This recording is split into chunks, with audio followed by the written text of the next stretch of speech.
नमस्कार, म अनिस्मा बस्नेत। नमस्कार, म कावेरी पौडेल। राति 8 बजेको जनता समाचारमा स्वागत छ। सबैभन्दा पहिले प्रमुख समाचार।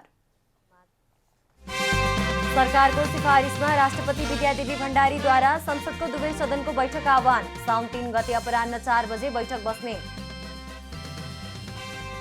काठमाडौँ उपत्यकामा साउन 10 गतेसम्मका लागि निषेधाज्ञा थप। लामो दूरीका यातायात सञ्चालनका लागि सीसीएमसीलाई सिफारिस। नेपाली काङ्ग्रेसको 14औं महाधिवेशनको मिति नजिकिँदै जाँदा क्रियाशील सदस्यताको विषय जटिल बन्दै असन्तुष्ट कार्यकर्ताहरूद्वारा उत्तर अफगानिस्तानमा विद्रोही समूह तालिबानद्वारा पहिलो आदेश जारी। महिलालाई पुरुषसँग बजार जान प्रतिबन्ध। र शहीद स्मारक सी डिभिजन लिगका लागि भदौ 1 गतेबाट छनौट प्रतियोगिता गर्ने एन्फाको तयारी।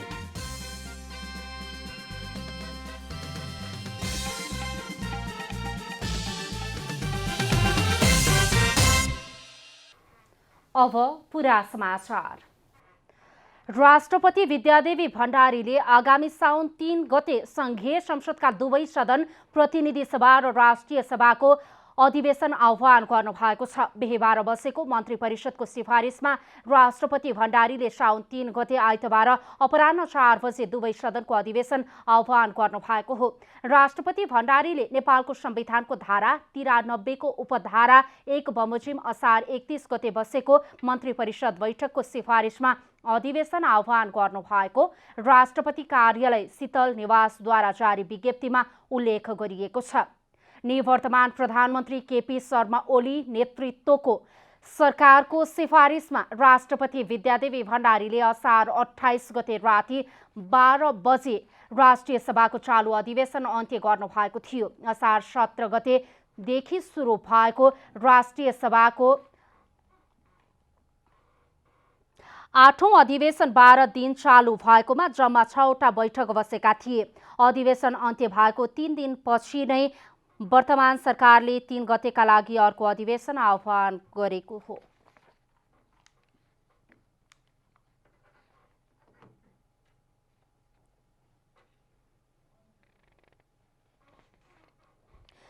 सरकारले सत्य निरूपण तथा मेलमिलाप आयोग र बेपत्ता पारिएका व्यक्तिको छानबिन आयोग र पदाधिकारीको कार्यविधि 1 वर्ष थप गर्ने निर्णय गरेको छ। बिहीबार बसेको मन्त्री परिषदको बैठकले सत्य निरूपण तथा मेलमिलाप आयोग र बेपत्ता पारिएका व्यक्तिको छानबिन आयोग र पदाधिकारीको कार्यविधि 1 वर्ष थप गर्ने निर्णय भएको कानून न्याय तथा संसदीय व्यवस्था मन्त्री ज्ञानेन्द्र बहादुर कार्कीले जानकारी दिनुभयो। तथा मेलमिलाप आयोग र बेपत्ता पारिएका व्यक्तिको छानबिन आयोग तथा आयोगका पदाधिकारीहरूको कार्यविधि 1 वर्ष थप गर्ने। पदाधिकारी र आयोगको कार्यविधि आयोग चाहिँ 1 वर्षका लागि थप भएको छ। सरकारले संसद अधिवेशन आह्वान गरेसँगै संसदमा विचाराधीन अवस्थामा रहेका 37 वटा विधेयकले पुनर्जीवन पाउने भएका छन्।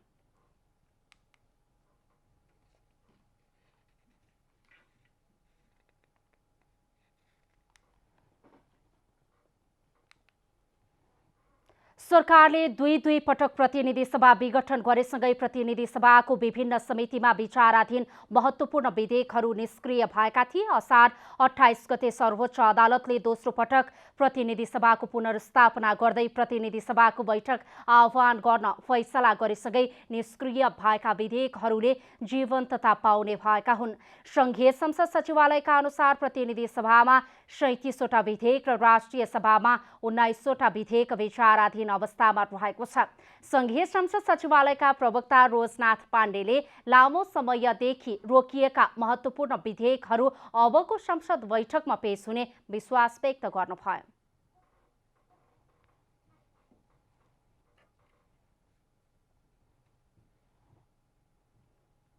अब अधिवेशन सुरु भएपछि यदि नियमित अधिवेशन रूपमा अगाडि बढ्यो भने अब विधेयकका कुराहरू अरू चिजहरू पनि सँगसँगै जाने परिस्थिति बन्छ होला। अब दलहरूको सहमतिमा सहकार्यमा नै हरेक कुरा अगाडि बढ्छ। अब कार्यव्यवस्था परामर्श समितिले पनि त्यही अनुसार एजेन्डाहरू तय गरेर अगाडि जान्छ भन्ने अपेक्षा गर्न सकिन्छ। यता राष्ट्रिय सभा सदस्य राधेश्याम अधिकारीले संसदको आगामी अधिवेशनले अत्यावश्यक विधेयकहरूलाई प्राथमिकताका साथमा पास गर्नुपर्ने बताउनु भएको छ। सरकारले साउन 3 गते संसदको अधिवेशन आह्वान गर्न राष्ट्रपतिलाई सिफारिस गरेको सन्दर्भमा अधिकारीले संसदमा विभिन्न अध्यादेशहरू पास गर्नुपर्ने ठाउँमा अड्किएर बसेको भन्दै संसदको प्राथमिकता ती अध्यादेशहरूलाई पास गर्ने रहेको जुन पेन्डिङ रहेका विधेयकहरू छन्, चाहे त्यो नागरिकताको सवालको होस्, चाहे त्यो चाहिँ कर्मचारी समायोजनको कुरा होस्, चाहे त्यो प्रहरीसँग सम्बन्धित कुराहरू होस्, जति पनि इम्पोर्टेन्ट विधेयकहरू छन् त्यो विधेयकहरूलाई हामीले पारित गर्नुपर्छ यो आउने उसमा चाहिँ यो सेसनहरूमा भन्ने मलाई लाग्छ। प्रतिनिधि सभाको बैठक अथवा दुवै सदनको बैठकका लागि संसद सचिवालयले तयारी पनि पूरा गरेको छ। प्रतिनिधि सभा र राष्ट्रिय सभाका सांसदहरूलाई शुक्रबार बिहान 10:30 बजेदेखि अपराह्न 4 बजेसम्म एन्टिजेन परीक्षण गरिने संघीय संसद सचिवालयका प्रवक्ता रोजनाथ पाण्डेले जानकारी दिनुभयो।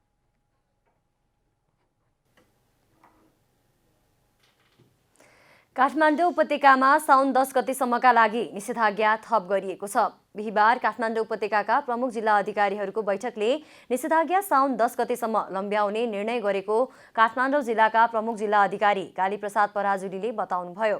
उहाँले अत्यावश्यक कामले उपत्यका प्रवेश गर्ने सार्वजनिक तथा निजी सवारी साधनलाई आवत जावत गर्न दिइने जानकारी दिनुभयो। साथै लामो तथा मध्यम दूरीका सार्वजनिक यातायात सञ्चालन गर्नका लागि सीसीएमसीलाई सिफारिस गरिएको पनि उहाँले जानकारी दिनुभयो।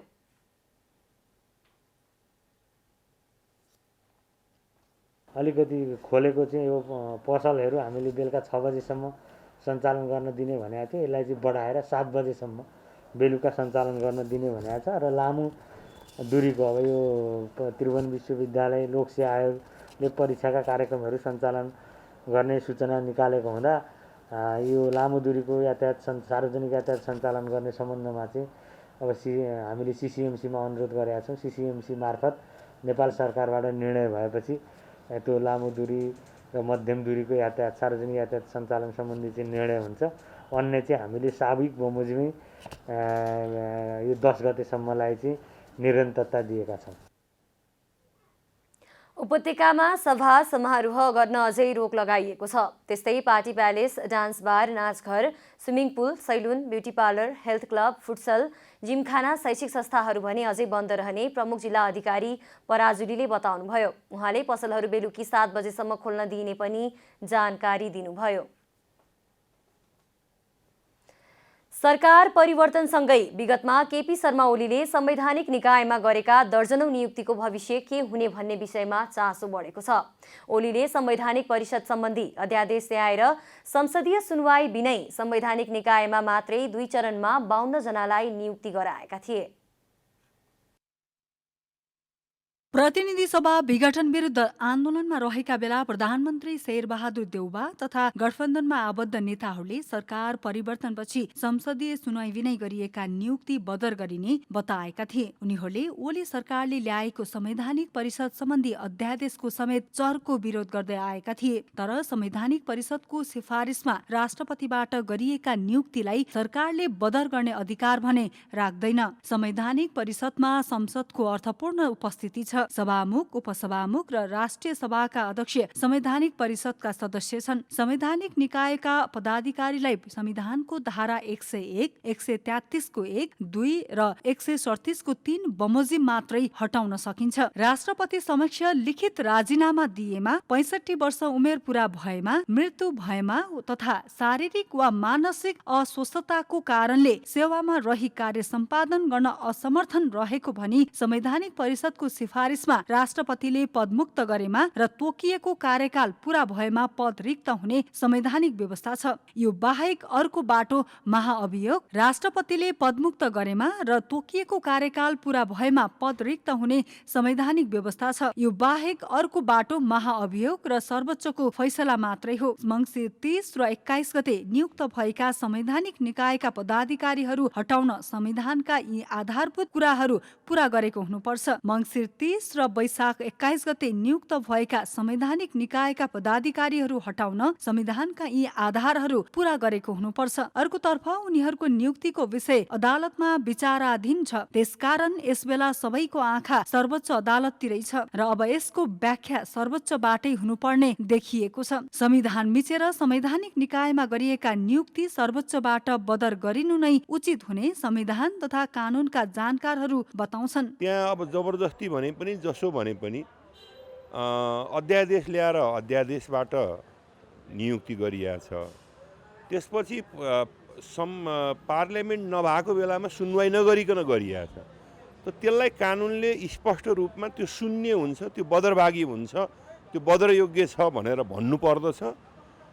वा सर्वोच्च अदालतमा जुन मुद्दा विचाराधीन छ त्यहाँबाट यो सक्नु पर्दछ। सरकार आफैले मात्रै गरेर हुँदैन। यो अध्यादेश ल्याएर सरकारले नियुक्ति गरेकाले सरकारले भन्दा पनि संसदले नै नियुक्ति सच्याउनु पर्ने बताउनुहुन्छ वरिष्ठ अधिवक्ता कृष्ण प्रसाद भण्डारी। सर्वोच्च मुद्दा परोस् या नपरोस्, मेरो विचारले के छ भने कहिले पनि सरकारले आखिर नियुक्ति सरकारले गरे हो, सरकारले गरेको गल्तीलाई सुधार्न सक्छ है, हुँदैन? त्यो कुनै सरकारको अधिकारकै कुरा हुन्छ। आखिर त मुद्दा सरकारले दिएछ नि, त्यो पनि ओली आफ्नो सरकारको हिसाबले गरेछ, प्रधानमन्त्रीको हिसाबले गरेछ नि, कुनै व्यक्तिले होइन, व्यक्तिले नियुक्ति गरेर होइन नि। त्यसैले मेरो दृष्टिकोणले चाहिँ नि त्यो नियुक्ति पनि औपचारिक भने संविधानको इच्छा र मर्यादा र त्यसको उद्देश्यको विपरीत नियुक्ति गरेका छन् अध्यादेश जारी गर्न नपाउनेमा। त्यसैले यो चाहिँ बदर हुन्छ, सर्वोच्चले बदर गर्दा भने म विश्वास राख्दछु र बदर गर्न अगाडि पनि नियुक्ति बदर गर्न पनि गर्न सकिन्छ। सर्वोच्च अदालतले भने संवैधानिक परिषद सम्बन्धी अध्यादेश तथा त्यही अध्यादेशका बलमा गरिएका नियुक्ति खारेजीको माग गर्दै परेका रिटहरूलाई भने पन्छ्याउँदै आएको छ। सर्वोच्चले ओलीबाट चालेका विभिन्न कदमलाई खारेज गरे पनि दीर्घकालीन महत्त्व राख्ने संवैधानिक परिषद सम्बन्धी ऐनमा अध्यादेश मार्फत गरिएको संशोधन संसदीय सुनवाई बिनै सार्वजनिक निकायमा गरिएका नियुक्तिका विषयमा फैसला दिन ढिलाइ भइरहेको छ। क्यामेरामा साजन थापाका साथ कमला हमाल, काठमाडौँ। नेपाली कांग्रेसको 14औं महाधिवेशनको मिति नजिकिँदै जाँदा क्रियाशील सदस्यता वितरणको विषय जटिल बन्दै गएको छ। सदस्यता नवीकरण तथा वितरणमा असन्तुष्टि जनाउँदै जिल्ला कार्य समितिका कार्यकर्ताले केन्द्रीय कार्यालयमै धरना दिएका छन्। नेपाली कांग्रेसमा क्रियाशील सदस्यता नवीकरण तथा वितरणका लागि केन्द्रबाट जारी भएको न्यूनतम मापदण्ड मिच्ने काम भएको भन्दै असन्तुष्ट कार्यकर्ताहरू पार्टी केन्द्रीय कार्यालय सानेपामा धरनामा बसेका छन्। कांग्रेस जिल्ला कार्य समिति धनुषाका नेता कार्यकर्ताहरू संस्थागत निर्णय कार्यान्वयन गर्न माग गर्दै पार्टी केन्द्रीय कार्यालय परिसरमा धरनामा बसेका हुन्। उनीहरूले क्रियाशील सदस्यता वितरणमा धाँधली भएको, पार्टीको विधान नियमावली र केन्द्रीय परिपत्र विपरीत नयाँ क्रियाशील सदस्यता वितरण गरेको दाबीसहित निर्णय सच्याउन माग गरेका छन्। धनुषा निर्वाचन क्षेत्र नम्बर 1 का महासमिति सदस्य राम उदय यादवले विधि र विधान भन्दा बाहिर गएर मनपरी ढङ्गले सदस्यता वितरण गरिएको बताउनुभयो। उहाँले सभापतिलाई बाइपास गरेर नगर सभापतिलाई जानकारी नै नगराई एकलौटी कब्जा गर्ने मनसायका साथ क्रियाशील सदस्यता वितरण गरिएको बताउनुभयो। उहाँले विधान मिचेर वितरण गरिएका सदस्यता खारेज नगरे आफूहरू आमरण अनसन बस्ने चेतावनी समेत दिनुभयो। यदि त्यो वाडामा त्यो क्षेत्रमा क्रियाशील सम्पूर्ण नयाँ क्रियाशीललाई रद्द गरेन भने हामी आज धरनामा छौँ, भोलि रिलेमा जान्छौँ, मर्नासे अनसनमा जान्छौँ र यसलाई हामीले सफल पारेर यहाँबाट जान्छौँ। त्यसै गरी नेपाली कांग्रेस बाराका नेता तथा कार्यकर्ता पनि सदस्य वितरणमा धाँधली भएको भन्दै धरनामा बसेका छन्। नेपाली कांग्रेस जितपुर ओडा नम्बर 7 का सभापति रामबाबु गुप्ताले आफ्नो ओडाबाट मात्रै 96 जनालाई चोर बाटोबाट सक्रिय क्रियाशील सदस्यता थप्ने काम भएको दावी गर्नुभयो। 96 वटा चोर बाटोबाट सक्रिय क्रियाशील सदस्य थपेको अवस्था रहेको छ। त्यसपछि म सम्बन्धित हाम्रा बारा क्षेत्र नम्बर 4 का सभापति सुनिल गुप्ताज्यूलाई सम्पर्क पटक गर्दा पनि उहाँसँग सम्पर्क नभएको अवस्था छ। धनुषाका पूर्व सांसद डाक्टर चन्द्रमोहन यादवले लोकतन्त्रको लामो इतिहास बोकेको पार्टीको केन्द्रीय कार्यालयमा न्याय माग्न धर्नामा बस्नुपर्ने अवस्था सिर्जना हुनु विडम्बनापूर्ण भएको तर्क गर्नुभयो। क्रियाशील सदस्यता जो सबभन्दा जगको कुरा हो, त्यसैका विवादमा हामीहरू सबैजना यसरी धर्ना कार्यक्रममा बस्नु परिरहेछ। त्यो एउटा विडम्बना हो। क्रियाशील सदस्यतालाई नेपाली काङ्ग्रेसको मेरुदण्ड मानिन्छ। केन्द्रीय क्रियाशील सदस्यता छानबिन समितिले असार महिनामा क्रियाशील सदस्यता वितरणमा देखिएको समस्या निरूपण गरी अन्तिम टुङ्गो लगाउने बताएको थियो। तर अधिकांश जिल्लामा क्रियाशील सदस्यता वितरण सम्बन्धमा विवाद चुलिँदै गएको छ। तर अधिकांश जिल्लामा क्रियाशील सदस्यता वितरण सम्बन्धमा विवाद चुलिँदै गएको छ। दैनिक जसो पार्टी कार्यालयमा धर्ना बस्ने कार्यकर्ता बढ्दै जानुले विवाद समाधान भन्दा पनि जटिल बन्दै गएको पुष्टि गरेको छ। पछिल्लो 24 घण्टामा देशभर 2676 जनामा कोरोना भाइरसको संक्रमण पुष्टि भएको छ। 8256 जनाको PCR परीक्षण गर्दा 1782 जना र 4512 जनाको एन्टिजेन परीक्षण गर्दा 894 जनामा संक्रमण पुष्टि भएको स्वास्थ्य तथा जनसङ्ख्या मन्त्रालयले जनाएको छ। यसैगरी नेपालमा कोरोना संक्रमण पुष्टि हुनेको संख्या 7,09,437 जना पुगेको छ।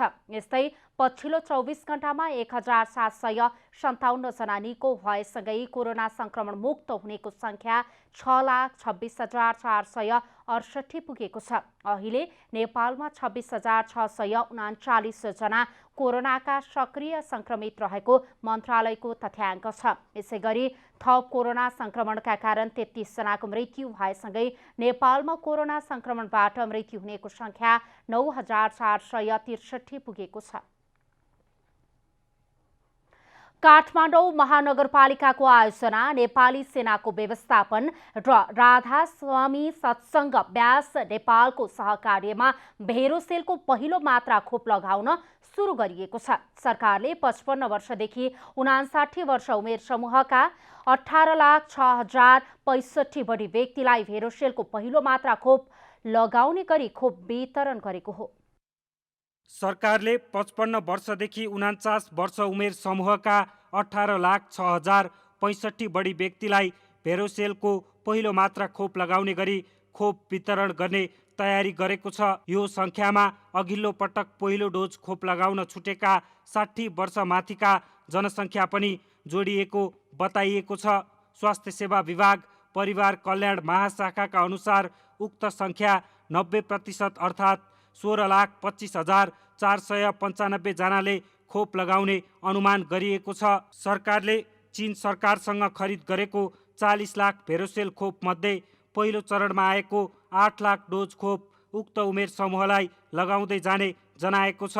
पहिलो चरणमा बागमती, गण्डकी र लुम्बिनी प्रदेशमा खोप कार्यक्रम सुरु भएको छ। हिजो चाहिँ टोटल 484 जनाले भ्याक्सिन पाए। अब मापदण्ड चाहिँ जुन सरकारले निर्णय गरेको जुन 5वटा पोइन्टहरू छ त्यही हिसाबले चाहिँ भ्याक्सिनहरू हामीले सुरु गर्यो। अहिले लगाइरहेको चाहिँ भेरोसेल भ्याक्सिन हो। अब 4 गते पछि चाहिँ जोन्सन एन्ड जोन्सनको भ्याक्सिन पनि सरकारवाला निकाय भनेको अब उताबाट नगरपालिका स्वास्थ्य मन्त्रालयबाट त्यो प्राप्त भयो भने त्यो पनि हामी सुचारू हिसाबले गर्न चाहिँ सक्षम छौँ। बागमती प्रदेश अन्तर्गत काठमाडौँको सामाखुसीको खोप कार्यक्रममा नेपाली सेनाले व्यवस्थापन गरेको छ। काठमाडौँ महानगरपालिकाको आयोजना, नेपाली सेनाको व्यवस्थापन र राधा स्वामी सत्सङ्ग व्यास नेपालको सहकार्यमा सामाखुसीमा 88 शय्याको बेड सहितको अक्सिजन 96 साधारण बेड समेत रहेको छ।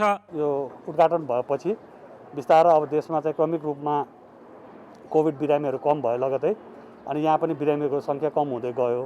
त्यो पछि चाहिँ अब यो ठाउँको पूर्वाधारदेखि लिएर मेरो जनशक्तिहरूदेखि लिएर यसमा चाहिँ थप हामीले अरू पनि सेवा दिन सक्छौँ भन्ने हिसाबले यो भ्याक्सिन सेन्टर बनाउने हामीले निर्णय गरेर फेरि एकचोटि हाम्रो बैठक भयो हाम्रो आन्तरिक टिम र प्लस सिसिएमसीमा गएर त्यो बैठक अनुसार चाहिँ अब हामीले चाहिँ भ्याक्सिन सेन्टर पनि खोल्न सक्छौँ भनेपछि अनि त्योबाट हिजोबाट चाहिँ भ्याक्सिन सेन्टरको रूपमा हामीले सेवा दिँदै आइरहेछौँ। अहिलेको खोप कार्यक्रम साउन 2 गतेसम्म देशैभर चलिरहेको छ। खोप कार्यक्रम अन्तर्गत काठमाडौँ जिल्लामा मात्र 44वटा खोप केन्द्र तोकिएका छन्। हालसम्म देशभर 26,11,807 जनाले पहिलो मात्रा र 11,03,130 जनाले दोस्रो मात्रा अर्थात् पूर्ण खोप पाइसकेका छन्। क्यामेरामा शैलेन्द्र गोविन्द अमात्यका साथ अभिषेक सापकोटा, काठमाडौँ।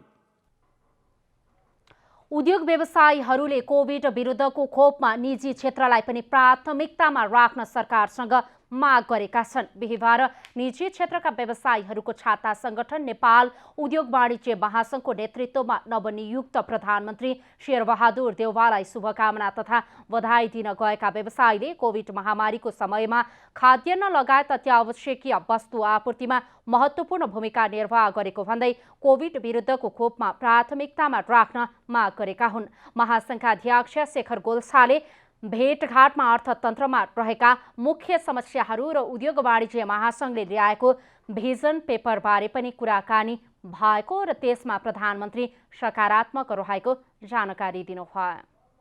क्षेत्र जो आपूर्ति व्यवस्थामा लागेका छन् र उनीहरूले पनि खोपमा प्रायोरिटी पाउनुपर्छ भन्ने कुराहरू पनि हामीले राख्यौँ। त्यसलाई पनि सम्माननीय प्रधानमन्त्रीज्यूले यसलाई अलि बढी यसमा चिन्तन गर्नुहुन्छ भनेर हामीलाई भन्नुभयो। व्यवसायीहरूले बिहिबार सिंहदरबारमा प्रधानमन्त्री देउवालाई भेटी सफल कार्यकालको शुभकामना दिँदै वर्तमान अवस्थामा अर्थतन्त्रमा देखिएका समस्या सम्बोधन गर्न पनि ध्यानाकर्षण गराएका थिए। गृहमन्त्री बालकृष्ण खाँडले आफ्नो पहिलो प्राथमिकता नागरिकको जीवन रक्षा रहेको बताउनु भएको छ। उहाँले सरकार अनि राज्य प्रणालीको सुरुवात नै नागरिकको जीवन रक्षाका लागि भएको र शासन व्यवस्था भित्रको नागरिकको जीवन रक्षा नै आफ्नो पहिलो दायित्व भएको बताउनुभयो। जुन कुनै कारणले होस् कुनै पनि नागरिकले अकालमा मृत्युवरण गर्नु हुँदैन भन्ने नै मूल मर्मका साथ काम गर्ने उहाँले स्पष्ट पार्नुभयो। हाम्रो प्राथमिकता नागरिकको जीवन रक्षा हो पहिलो, किन यो राज्य प्रणालीको चाहिँ नि दुनियाँमा प्रादुर्भाव किन भयो, सरकार किन बन्यो, समुदायमा चाहिँ नि हामी किन बस्यौँ भन्दा हाम्रो जीवन रक्षाको लागि हो। जुनसुकै राज्य प्रणालीले पनि सरकारले पनि मेरो चाहिँ शासन व्यवस्थाभित्रको नागरिक या मेरो देशको नागरिक, मेरो राज्यको नागरिकको जीवन रक्षा मेरो पहिलो दायित्व हो। कुनै पनि नागरिकले अकालमा मृत्युवरण गर्नु हुँदैन भन्ने नै मूल चाहिने हाम्रो प्राथमिकता हो। उहाँले राजनीतिक विचारधाराबाट परिचालित नभई काम, कर्तव्य, भूमिका र योगदानको आधारमा सुरक्षा निकायलाई प्रोत्साहित तथा उत्साहित गरी मनोबल बढाउने भूमिकामा आफू रहने पनि स्पष्ट पार्नुभयो। नेपाली कांग्रेसको बाढी पहिरो पीडित विपद व्यवस्थापन समितिले 2078 वैशाखदेखि यताका बाढी पहिरो पीडितको परिवारलाई 25,000 रुपैयाँ दिने भएको छ। बाढी पहिरो पीडित विपद व्यवस्थापन समितिको बिहिबार पार्टी केन्द्रीय कार्यालयमा बसेको बैठकमा संयोजक मोहन बस्नेतले तत्कालका लागि प्रति परिवार 25,000 रुपैयाँ उपलब्ध गराउने निर्णय भएको जानकारी दिनुभएको हो। उहाँले समितिले 2078 साल यता बाढी पहिरो पीडितहरूलाई मृतकका परिवारलाई प्रति परिवार 25,000 रुपैयाँ दिने निर्णय गरिसकेकाले त्यसका लागि स्रोत जुटाउने विषयमा समितिमा छलफल हुने बताउनुभयो। मुलुकभरबाट बाढी तथा पहिरोले पुर्याएको भौतिक र मानवीय क्षतिबारे तथ्याङ्क सङ्कलन गरी राहत उपलब्ध गराइने संयोजक बस्नेतले जानकारी दिनुभयो। यो 78 साल सुरु भएपछि जति पनि मानवीय क्षति हुन्छ प्रत्येक परिवारलाई 25,000 मृतकका परिवारहरूलाई 25,000 को दरले हामी दिने भनेर हामीले चाहिँ घोषणा गरेका थियौँ अथवा मैले घोषणा गरेको थिएँ।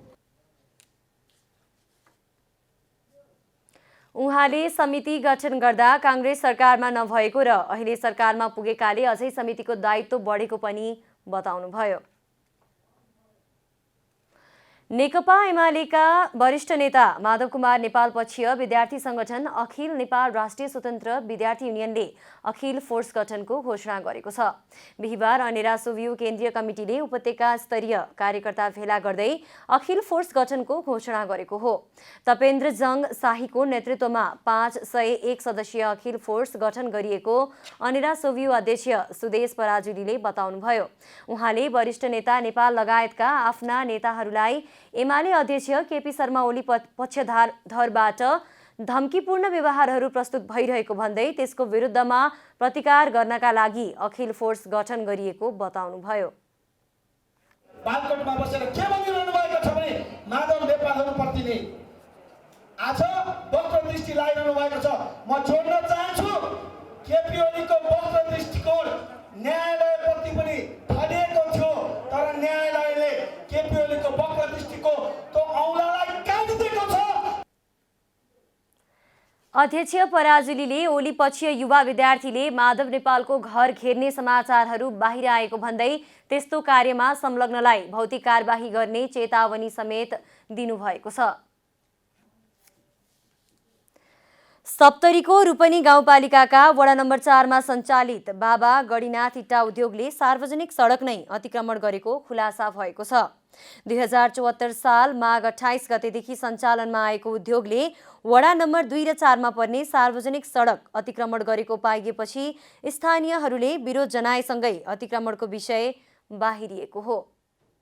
2074 साल माघ 28 गतेबाट सप्तरीको रूपनी गाउँपालिका वडा नम्बर 4 मा बाबा गणिनाथ इटा उद्योग सञ्चालनमा आएको छ। तत्कालीन जमुनी मधेपुरा वडा नम्बर 9 को गको किता नम्बर 19, 65, 66, 94, 15, 103, 95, 70, 96, 18, 105 र 106 समेत गरी कुल 3 बिघा 7 कट्ठा 5.5 धुर क्षेत्रफल रहेको निजी जग्गामै इटा उद्योग सञ्चालनमा आएको थियो। तर अहिले आएर उद्योगको पूर्वतर्फका सार्वजनिक सडक पनि अतिक्रमण गरेको पाइएपछि सर्वसाधारणहरूले विरोध सुरु गरेका छन्। जमुनी गाविस रे आखनी रूपनी में वो गाछ लगे है तो तै लगा हमरा सबके सीमा जे छै से सीमा के एलानी जमीन मतलब हस्तक्षेप क्या के मतलब की जे कोड़ काट के ईटा रोड के तहस नहस क्या के बनेना छै। हमरो को बुझाय में इतना से एकदम हमरो को इतना गेल रहिए देखे ले वही बुझाई में किए ले जब इतना अहाँ के जे बाटो छै सरकारी बाटो को प्रयोग करके ईटा भट्ठा वास्तविक संचालन छै से हमरो को बुझलिए से जानकारी है। ओहि ठाम में अहाँ के रूपनी गाँवपालिका के मेयरो गेल रहे, ओकरा कहल गेले एवं प्रकार 2 नंबर वार्ड के भट्ठा के 2 नंबर वार्ड के जगह अतिक्रमण करके उनमें से माटि फोड़ने छै तो ओकरा कहलिए तो कहलके हम माटि ओहिमे देबै और बाकी 4 नंबर का जगह हमरो को हैसियत हमरो को जगह हमरो को सरकारी जगह के जे करबै से करबै से कहके कहल। अतिक्रमण हटाउने विषयमा स्थानीय सरकारलाई जानकारी गराएपछि जनप्रतिनिधिहरू त्यहाँ पुगेर स्थलगत निरीक्षणबाट अतिक्रमण ठम्याए पनि सुनवाई नभएको सर्वसाधारणहरूले गुनासो गरेका छन्। सार्वजनिक जग्गाको संरक्षणको जिम्मा सरकारको कार्यविभाजन नियमावलीले भूमि व्यवस्था मन्त्रालय र स्थानीय सरकार सञ्चालन ऐन 2074 ले स्थानीय तहलाई दिएको छ। यद्यपि सडकको जग्गा अतिक्रमण भएको विषयमा स्थानीय सरकारले केही गर्न सकेको छैन। वडा अध्यक्षहरूसँग पाकाहरूसँग बुझ्दाखेरि बाटोको नक्सा पनि हेर्दाखेरि त्यो वास्तवमा त्यो बिचको केही भाग त्यो सडकको पूर्व साइडमा पनि भट्टावालाले माटो साटो काटेको छ र यो नक्सा छ। मैले भट्टावालाले यो सार्वजनिक जग्गा किन अतिक्रमण गरेको हो भनेर सोध्दाखेरि यसमा कसैले कोही अहिलेसम्म आएको छैन। तपाईहरु बाटो क्लियर गर्नुहुन्छ भने बाटो क्लियर गर्नुस् अध्यक्षजी, मलाई त्यो बाटो छोड्नको लागि जतिखेर तपाई भन्नुहुन्छ म छोड्दिन्छु। उता स्थानीय प्रशासन ऐन 2028 अनुसार सार्वजनिक जग्गाको अतिक्रमण रोक्ने जिम्मेवारी पाएको जिल्ला प्रशासन कार्यालयले सूचना आएको खण्डमा अतिक्रमण गर्ने माथि कानुन अनुसार कारबाही अघि बढाउने बताउनुभयो। रूपनीको ठ्याक्कै विषयमा जानकारी मेरोमा आइपुगेको छैन, उजुरी अथवा त्यस्तो केही विषयवस्तु मेरोमा नोटिस छैन। तर समग्रमा अब सार्वजनिक जमिनहरू सरकारी जमिनहरू हामीले सँगसँगै गर्ने हाम्रो दायित्व हुन्छ। यदि कहीँ त्यस्तो सार्वजनिक जमिनहरू अतिक्रमण भएको छ भने त्यो सूचना आयो भने हामीले कानुन बमोजिम कारबाही गर्छौँ। सँगसँगै हामीले अब स्थानीय तह छ त्यहाँ स्थानीय तहको समन्वयमा सार्वजनिक जमिनहरू सार्वजनिक सम्पत्तिको संरक्षण गर्छौँ। उद्योग सञ्चालक अर्जुन कुमार शाहले सो स्थानमा सार्वजनिक सडक रहेको विषयमा जानकारी नरहेको बताउनुभयो। सप्तरीबाट विद्यानन्द रामको रिपोर्ट। अब आर्थिक समाचार। आर्थिक समाचारका साथमा खुलास भए अरु किन खोज्ने।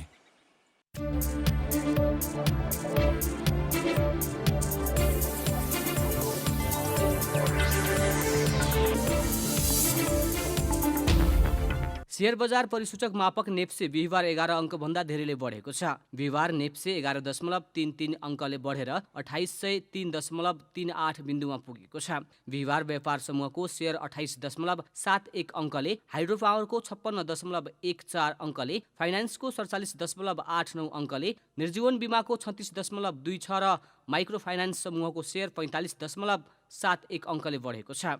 बिहिबार होटल र पर्यटन समूहको शेयर भने 50 अङ्कभन्दा बढीले घटेको छ।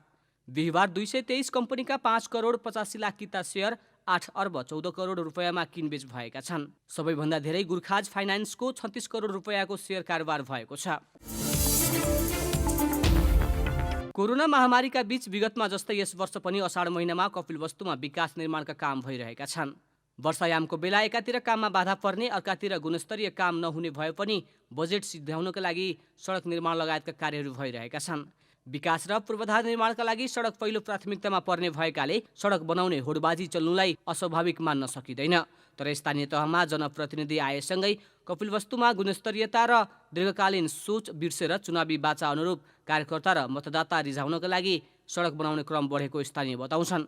सडक डिभिजन कार्यालय शिवपुरी सहित 10 वटा स्थानीय तह रहेको कपिलवस्तुमा कुल बजेटको झन्डै आधा रकम सडक निर्माणमा खर्च हुने गर्दछ।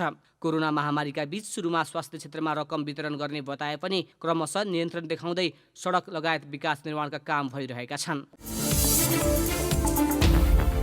प्रहरीले बिरगजको घण्टाघरदेखि उत्तरतर्फको सडकमा फलफुल बिक्रीमा रोक लगाएको छ। प्रहरीले 15 वटा साइकल र 2 वटा ठेला फलफुल सहित नियन्त्रणमा समेत लिएको छ। घण्टाघरदेखि उत्तरतर्फ बिपी उद्यान छेउको सडकमा साइकल र ठेलामा राखेर खुद्रा व्यापारीहरूले फलफुल बेच्दै आएका छन्। उनीहरूले फलफुल भारतीय बजार रक्सौलमा गएर खरिद गरी भन्सार नतिरी बिरगज ल्याउने गरेका छन्। साइकल र ठेलामा फलफुल बिक्री गर्ने प्राय भारतीय नागरिक नै रहेको प्रहरीको दाबी छ। उनीहरूले घण्टाघरभन्दा उत्तरतर्फ सडक छेउमै फलफुल बेच्दा ट्राफिक व्यवस्थापनमा समस्या भइरहेको छ।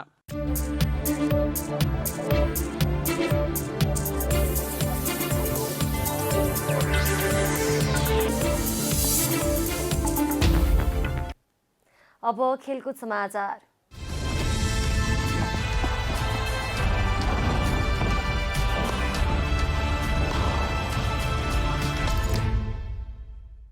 अखिल नेपाल फुटबल सङ्घ एन्फाको आयोजनामा हुने शहीद स्मारक सी डिभिजन लिगका लागि छनौट प्रतियोगिता भदौ 1 गतेबाट हुने भएको छ। एन्फाले इच्छुक क्लबलाई साउन 25 गतेसम्म क्लब र टिमलाई दर्ताको समय तोकेको छ। सी डिभिजन छनौट खेल्ने टिमको दर्ता शुल्क एन्फाले 30,000 रुपैयाँ राखेको छ। साथै एन्फाले क्लब वा टिम दर्ताको प्रतिलिपि, स्थायी लेखा नम्बरको प्रतिलिपि, कार्यसमितिको निर्णय, लेखा परीक्षण विवरण, टिमको विधानको प्रतिलिपि पनि माग गरेको छ।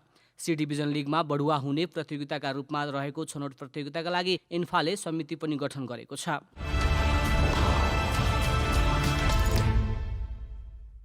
नेपाली राष्ट्रिय महिला फुटबल टिमकी फरवार्ड सावित्रा भण्डारीको घुँडाको सफल शल्यक्रिया भएको छ।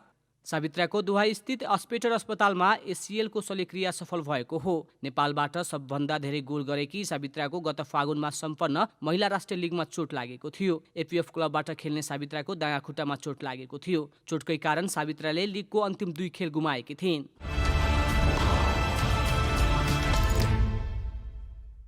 भारतीय क्रिकेट टोलीका विकेटकिपर ब्याट्सम्यान ऋषभ पन्तलाई कोरोना संक्रमण देखिएको छ। भारतीय टोली अगस्त पहिलो साता इङ्ल्यान्डसँग हुने पहिलो टेस्टका लागि पन्त उपलब्ध हुने छैनन्। अघिल्लो महिना इङ्ल्यान्डमा भएको आइसिसी विश्व टेस्ट च्याम्पियनसिप फाइनलमा भारत न्युजिल्यान्डसँग 8 विकेटले पराजित भएको थियो। उक्त फाइनलपछि भारतले आफ्ना खेलाडीलाई 21 दिनको छुट्टी दिएको थियो। पन्त गत जुलाई 30 मा युरो कप फुटबल अन्तर्गत इङ्ल्यान्ड र जर्मनीसँगको खेल हेर्न वेम्बली स्टेडियम गएका थिए, जस क्रममा कोरोना सरेको हुन सक्ने अनुमान गरिएको छ। भारत र इङ्ल्यान्ड बीचको 5 टेस्ट सिरिजको पहिलो खेल अगस्त 4 देखि सुरु हुनेछ।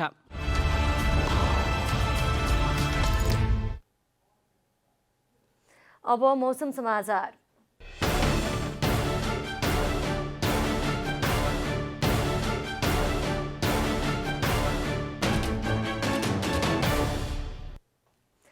आज राति देशभर सामान्यदेखि पूर्ण बदली रही अधिकांश स्थानमा हल्कादेखि मध्यम वर्षाको सम्भावना रहेको जल तथा मौसम विभागले जनाएको छ। अब देशभरका विभिन्न स्थानका मौसम सम्बन्धी थप विवरण।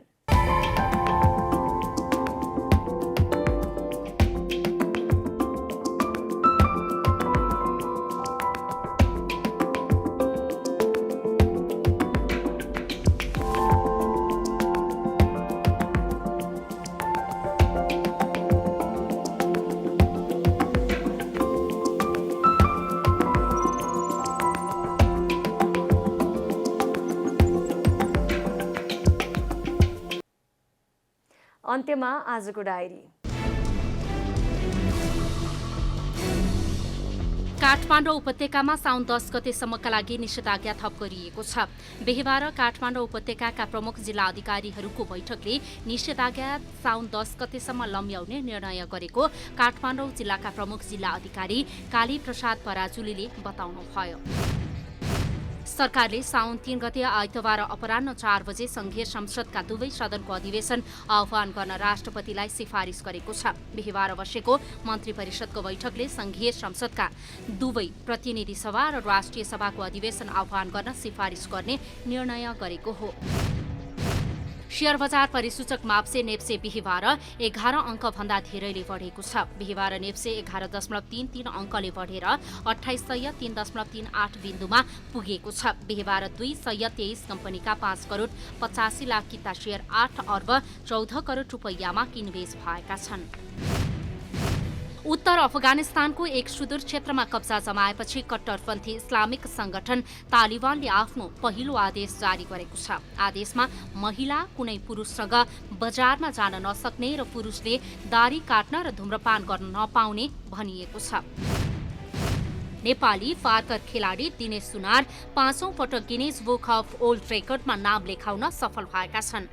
यसअघि 4 पटकसम्म विश्व कीर्तिमान राखिसकेका सुनारले 30 सेकेन्डमा 13 पटकसम्म फुल ट्विस्ट ब्याक फ्लिप गरेर 5औं पटक वर्ल्ड रेकर्ड कायम गर्न सफल भएका हुन्।